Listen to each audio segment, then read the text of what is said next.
Dictation starting 5 seconds. Start. In view of the above observation made,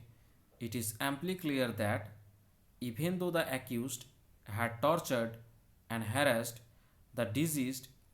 because of which she was constantly running away from her matrimonial home, and has also filed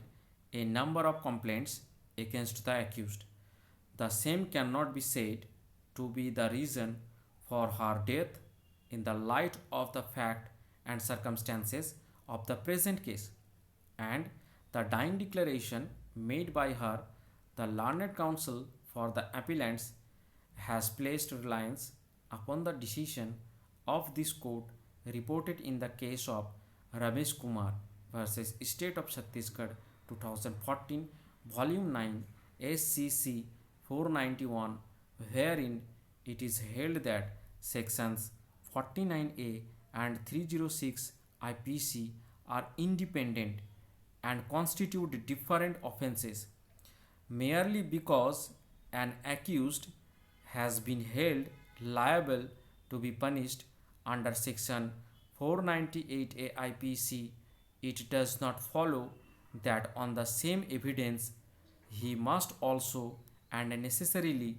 be held guilty of having abetted the commission of suicide by the woman concerned under section 306 IPC. Therefore, the conviction and sentence for offence punishable under section 306 read with section 114 of the IPC of the present appellants is contrary to the legal evidence on record, particularly the dying declaration of the deceased and the conduct of the accused who took the deceased to the hospital. This fact has been grossly ignored by the courts below while convicting and sentencing the appellants for the aforesaid offences. Therefore, the conviction and sentence for the aforesaid offence is erroneous, and accordingly it is liable to be set aside. After evaluation of evidence on record and concurrent finding of fact recorded by the trial court and the appellate court, the appellants were convicted for the offences punishable under section 498A and 306 read with section 114 of the IPC. The accused were acquitted for the offences punishable under section 304B read with section 114 of IPC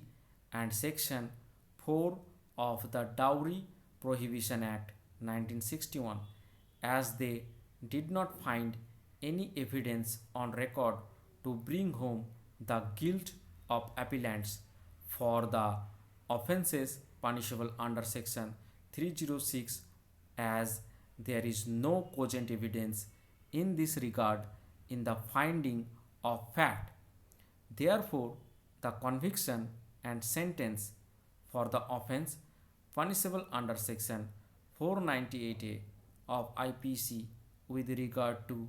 cruelty is held to be proved by the courts below. The same is accepted by us, and they are required to be convicted and sentenced for the offence punishable under section 498A IPC. The conviction and sentence passed by the High Court for the offence punishable under section 306 read with section 114 of IPC is liable to the be set aside,